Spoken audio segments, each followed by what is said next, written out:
When people talk about drug lords with massive wealth and violent power, one name usually comes first: Pablo Escobar. Movies, shows, and books have turned his life into a dark legend. But what if there was another man, far quieter and far more hidden, who made just as much money, and for a time, maybe even more? His name was Amado Carrillo Fuentes. He was a Mexican drug trafficker known as El Señor de los Cielos, meaning the Lord of the Skies. While Escobar chased attention, Amado avoided it. He didn't want fame or headlines. He wanted control, and by staying silent, he built one of the most powerful drug empires in history. So who was this man really? How did he move so much power without being seen? Why did he choose the shadows over the spotlight? In this video, we break down his rise, his methods, and his fall, using real facts and clear history. Welcome to the Narco Files. If you want real stories told honestly, like, subscribe, and turn on notifications so you don't miss what's next. Chapter 1. Who was Amado Carrillo Fuentes? Amado Carrillo Fuentes was born in 1956 in Sinaloa, Mexico. From a young age, he learned an important lesson in the drug world: attention brings danger. Unlike Pablo Escobar, who became famous through violence and headlines, Amado chose a quieter path. He believed staying out of the spotlight was the safest way to gain power. He slowly moved up by working with other cartel leaders and learning how the business really worked. Over time, Amado took control of the Juarez Cartel, one of the most powerful drug trafficking groups in Mexico. As the leader, he became known for doing things differently. Instead of moving drugs through border crossings or hidden trucks, Amado used airplanes. He built a large fleet, mainly Boeing 727s, to fly huge amounts of cocaine from South America into Mexico, and then toward the United States. This method was risky, but it was fast and efficient. Because he controlled the skies, people gave him the nickname El Señor de los Cielos, the Lord of the Skies. Chapter 2. The Rise of the Lord of the Skies. What made Amado Carrillo Fuentes stand out was how large, organized, and efficient his operation became. While many cartel leaders depended on trucks, boats, or long ground routes, Amado chose a different path. He used a fleet of airplanes to fly drugs directly into Mexico. These planes were carefully prepared. The seats were removed to make room for more cargo, and pilots used remote airstrips to land quickly and avoid attention. The goal was speed and secrecy. The faster the shipment arrived, the lower the risk. This strategy gave Amado major advantages. He could move huge amounts of cocaine in a single trip, reduce losses that often happen during long land journeys, and provide steady deliveries to buyers in the United States. The United States was, and still is, one of the largest drug markets in the world.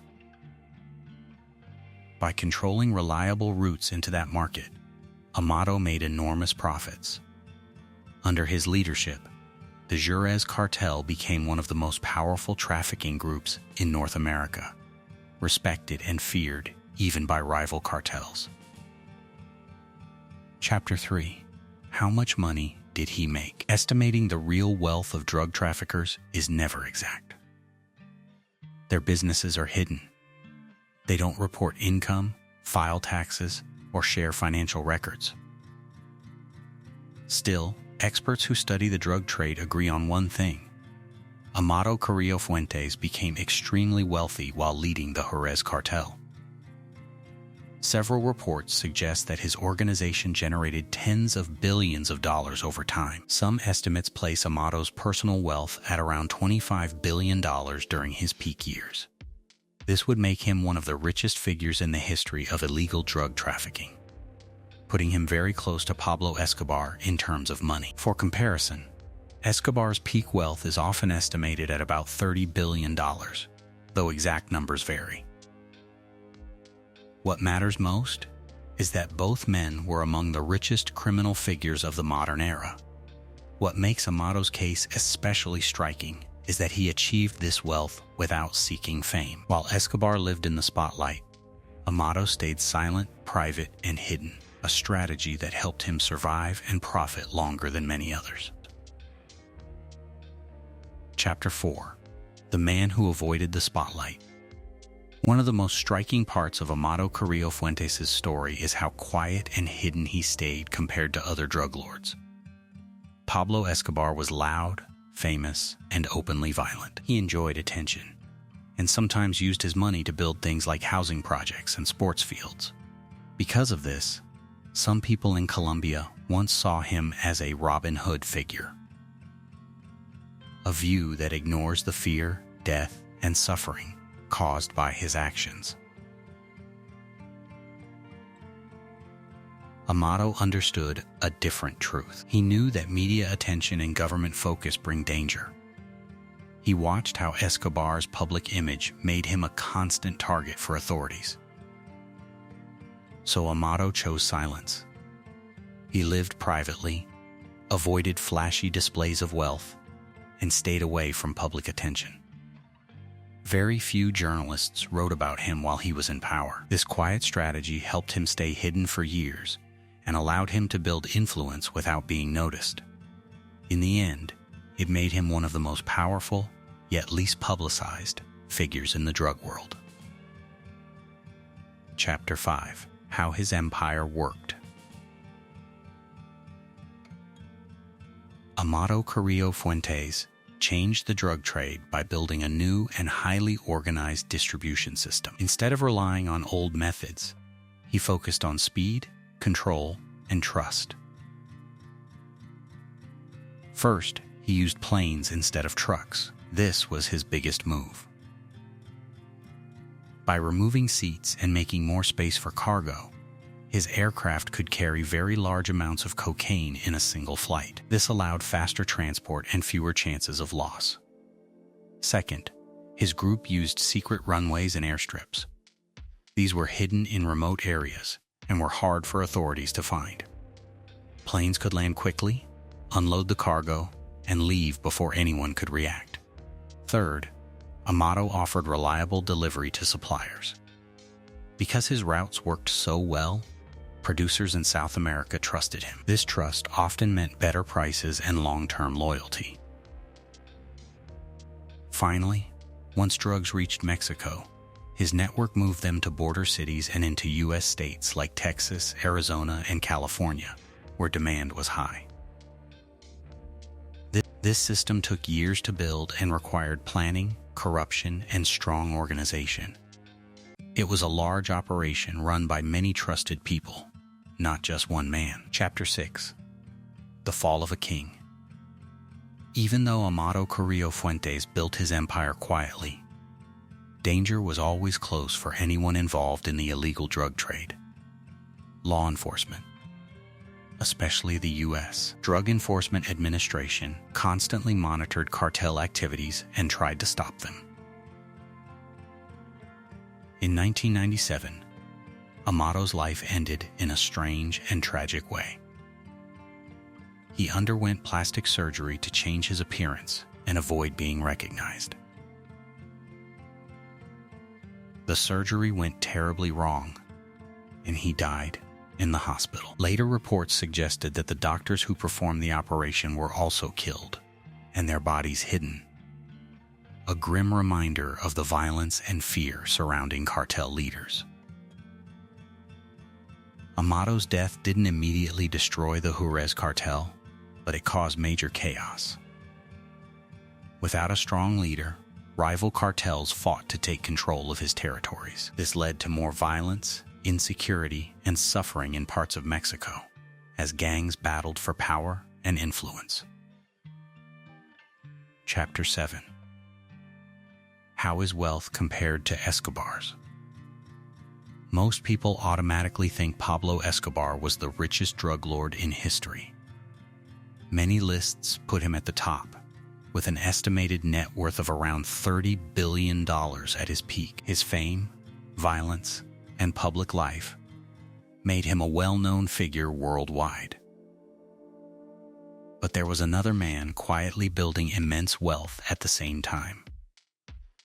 Amado Carrillo Fuentes, the Lord of the Skies. Amado's estimated fortune reached about $25 billion, putting him very close behind Escobar. Some experts even suggest that during certain years in the 1990s, Amado may have generated more money than Escobar did at his peak.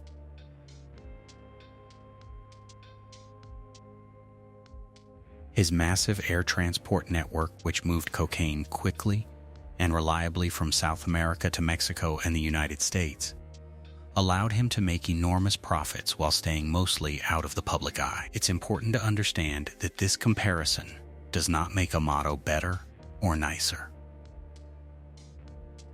Both men profited from the same harmful trade, which caused pain, addiction, and violence to millions of people. What it does show is how huge and profitable the drug business had become, moving beyond Colombia and taking deep roots in Mexico, creating new patterns of crime, corruption, and danger that affected entire regions.